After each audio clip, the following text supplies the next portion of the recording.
Semaine 17, jour 1.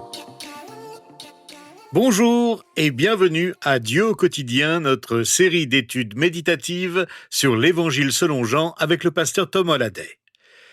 C'est le premier jour de notre survol du chapitre 17 et nous réfléchirons ensemble sur les 4 premiers versets de ce chapitre. Si vous voulez comprendre ce qu'est vraiment la prière, il y en a au moins 2 que vous devez apprendre et comprendre. Les 2 sont des prières de Jésus. L'une d'elles s'appelle le Notre Père. Elle se trouve dans sa version complète dans l'Évangile selon Matthieu au chapitre 6. C'est la prière qui nous est familière et qui commence ainsi. Notre Père qui es aux cieux, que ton nom soit sanctifié, que ton règne vienne, que ta volonté soit faite sur la terre comme au ciel. Vous devez comprendre cette prière, car Jésus nous enseigne comment prier. Nous devons aussi comprendre la deuxième prière que nous allons étudier cette semaine et qui se trouve dans l'Évangile selon Jean au chapitre 17. Beaucoup l'appellent la prière sacerdotale de Jésus. La Bible rapporte au moins 19 exemples précis de prières de Jésus, mais de toutes, celle de notre chapitre est la plus longue. Notre chapitre est entièrement consacré à la prière. Et c'est une prière qui donne un aperçu profond du cœur de Jésus. J'ai le sentiment, en abordant ce chapitre, d'être dans un lieu saint. Il y a quelques semaines, nous avons évoqué les parallèles entre l'Évangile selon Jean et le Temple de Jérusalem.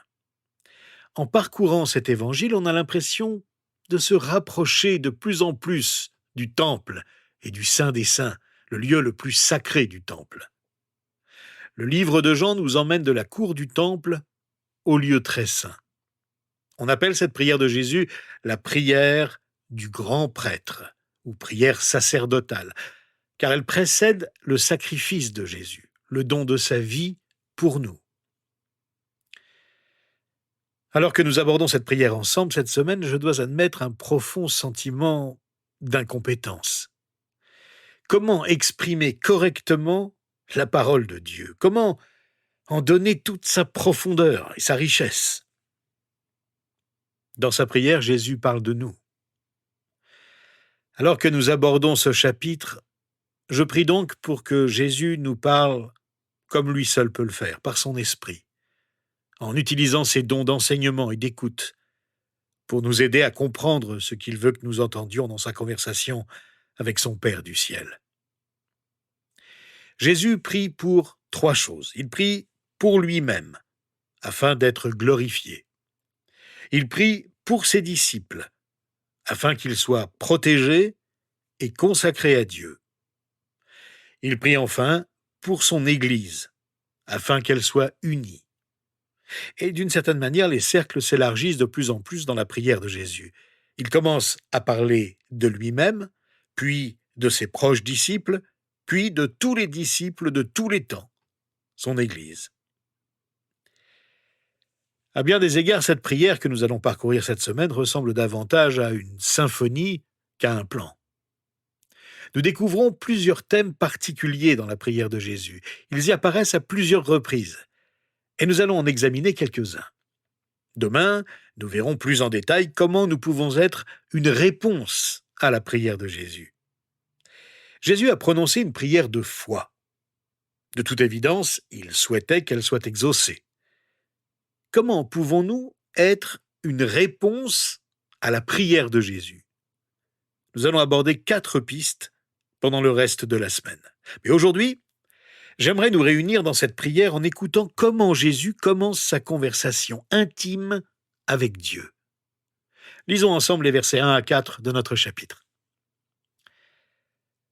Après ces paroles, Jésus leva les yeux vers le ciel et dit : « Père, l'heure est venue. Révèle la gloire de ton Fils, afin que ton Fils aussi révèle ta gloire. Tu lui as donné pouvoir sur tout être humain, afin qu'il accorde la vie éternelle à tous ceux que tu lui as donnés. Or, la vie éternelle, c'est qu'ils te connaissent, toi, le seul vrai Dieu, et celui que tu as envoyé, Jésus-Christ. J'ai révélé ta gloire sur la terre. J'ai terminé ce que tu m'avais donné à faire. Dès la première phrase, on saisit le contexte et l'esprit de cette prière. Jean nous dit qu'après ces paroles, Jésus leva les yeux vers le ciel. Il vient de terminer son dernier enseignement à ses proches disciples. C'est l'enseignement que nous avons étudié au chapitre 14, 15 et 16. Il le fait suivre immédiatement d'une longue prière dans laquelle il accorde beaucoup de place aux disciples. Voilà un bon exemple pour les enseignants dans l'Église d'aujourd'hui. Jésus dépendait du Père et le priait intensément. À plus forte raison, il en va de même de tout enseignant de la Bible. Dans une attitude habituelle de la prière, Jésus lève les yeux vers le ciel, car Dieu est au ciel. Notons qu'il ne s'est pas agenouillé pour prier. Il a prié debout, les yeux ouverts. Dieu nous entend, quelle que soit la position que nous prenons pour nous adresser à lui, quel que soit le lieu où nous prions. Au verset 13, le verbe que Jésus utilise pour « maintenant, je dis ces paroles dans le monde » indique qu'il prononçait sa prière à voix haute. Ses disciples ont clairement entendu ce qu'il a dit à son Père, et c'est pourquoi ils ont pu nous la retransmettre par écrit. Alors que Jésus parle de ce temps à venir, il fait remarquer à son Père qu'il a reçu le pouvoir de donner la vie éternelle à tous ceux qui lui ont été confiés. Et il est intéressant de noter que dans ce passage, Jésus définit la vie éternelle pour nous. Il dit « Et la vie éternelle, c'est qu'ils te connaissent ». J'aime cette définition de la vie éternelle. Connaître Dieu, c'est avoir une relation avec Dieu, le Dieu unique, qui nous aime et que nous aimons en retour. Et c'est en Jésus-Christ que nous le connaissons. Oui, nous vivrons la vie éternelle dans un lieu appelé le ciel. Mais Jésus définit la vie éternelle comme une relation éternelle avec Dieu. La vie éternelle ne se résume pas à sa durée, mais à sa qualité de vie. Aller au ciel, ce n'est pas se rendre dans un endroit paisible où l'on n'aurait rien à faire, c'est entrer éternellement dans une communion d'amour avec le Père qui n'aura pas de fin. Nous connaîtrons Dieu tel qu'il est. Et l'amour dont il nous témoigne ici-bas est une préparation à cette vie remplie de sens. Nous vivrons dans une relation intime avec notre Seigneur et le connaîtrons vraiment tel qu'il est. Nous vivrons dans une adoration éternelle avec la Trinité glorifiée. Alors que Jésus parle au Père, il passe en revue sa vie et dit « Je t'ai glorifié sur terre en accomplissant l'œuvre que tu m'as donné à faire. » Le début de sa prière semble formel. Jésus parle du Fils et de ce qu'il a accompli, mais dès le verset 4, il parle clairement au Père à la première personne et dit « J'ai fait connaître ». C'est dans une intimité profonde que le Fils s'adresse au Père. Et c'est dans cette intimité qu'il va parler de ses disciples et de nous qui croyons grâce à leur témoignage et au témoignage de ceux qui nous suivront au cours des siècles. Voyez-vous, Jésus a prié pour nous. Nous sommes le sujet de sa prière. Au fur et à mesure que nous la parcourons, nous découvrirons que nous sommes le sujet de sa prière. Mais gardons-nous de nous enorgueillir, car si l'ensemble des disciples de tous les temps est le sujet de la prière que Jésus prononce avant de mourir, il n'en est pas le centre. Le centre de la prière de Jésus est la glorification du Fils et celle du Père. Jésus dit « Glorifie-moi maintenant. Je t'ai glorifié sur terre, maintenant glorifie-moi. » Jésus y revient à plusieurs reprises dans sa conversation avec le Père. Vous avez remarqué que Jésus n'a pas hésité à formuler une requête. « Père, glorifie-moi » demande-t-il. Nous devrions nous-mêmes formuler des requêtes lorsque nous prions. Vous avez aussi remarqué que Jésus a parlé avec simplicité au Père. Il appréciait sa relation avec Dieu. Il l'appelait son Père et disait que le temps était venu. Il parlait de ce qui s'était passé dans sa vie, il l'a passé en revue, il a parlé de la vérité et de la vie éternelle. Le Père savait évidemment tout ce que lui disait Jésus. Tout cela fait partie de la prière.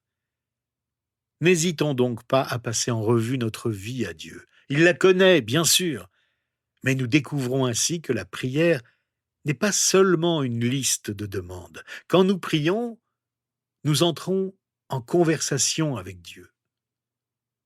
Nous lui parlons de ce que nous voyons, de nos incompréhensions, de nos réflexions, de nos choix, de ce que nous avons fait. La prière ne se limite pas à ce que nous demandons, ni à la reconnaissance et l'action de grâce pour tout ce que Dieu a fait et continue de faire dans notre vie et dans notre monde. La prière est une conversation ouverte avec Dieu. Nous lui confions tout. Nous ne l'informons pas car il sait tout sur nous bien avant que nous lui parlions. Suivons donc l'exemple de Jésus qui parlait toujours avec son Père dans un langage direct. C'est en parlant ainsi à haute voix qu'il a donné à ses disciples l'exemple de la vraie prière, de la prière efficace. Lorsque nous parlons au Père au nom du Fils, nous entrons dans une communion intime avec lui, une communion qui n'aura jamais de fin. Elle commence dans notre vie intérieure sur terre, elle se manifeste tout au long de notre vie et elle se poursuit dans l'éternité. Essayons ceci dès maintenant. Pendant notre temps de prière d'aujourd'hui, je vous invite à parler à Dieu comme Jésus lui a parlé, en toute liberté, en toute simplicité. N'hésitons pas à lui adresser nos requêtes, qu'elles nous concernent, qu'elles concernent notre travail, notre famille, notre Église ou nos amis. Prenons aussi le temps de parler à notre Père de ce qui nous préoccupe dans notre vie quotidienne, de nos réflexions sur sa parole, sur lui et sa relation avec le Fils et le Saint-Esprit, de nos questionnements sur le monde d'aujourd'hui et de bien d'autres choses qui nous préoccupent. Notre prière est une conversation ouverte et simple avec notre Dieu qui nous entend, qui nous écoute et qui nous répond. Seigneur notre Dieu, nous te remercions pour la prière que Jésus nous a laissée. Nous pouvons en retirer tant de bienfaits. Merci parce que tu as fait éclater la gloire de ton Fils unique et parce qu'à son tour il t'a glorifié. Merci pour la pleine autorité que tu as donnée à Jésus-Christ pour qu'il nous donne la vie éternelle. Merci encore parce que ton Fils unique nous a montré que tu es le Dieu unique, le seul vrai Dieu, et que grâce à sa mort et à sa résurrection, nous pouvons te connaître. Merci enfin parce que l'obéissance de ton Fils nous a permis de te connaître. Tu nous as donné la vie éternelle, celle qui consiste à te connaître, et nous t'en sommes si reconnaissants. Nous te louons et t'adorons, parce que tu as redonné à ton Fils la gloire qu'il partageait avec toi avant même que le monde existe. Quel mystère, Seigneur! Tu nous as aimés en premier, nous t'aimons en retour. Nous voulons toujours mieux te connaître, ô notre Dieu. C'est en ton nom que nous t'adressons notre prière de reconnaissance et d'amour pour tout ce que toi, Père, Fils et Saint-Esprit, as fait pour nous. Amen. Eh bien, rejoignez-nous demain pour notre deuxième étude sur la prière de Jésus au chapitre 17 de l'Évangile selon Jean. Nous réfléchirons ensemble sur la signification de la gloire et ce que signifie glorifier Dieu au quotidien.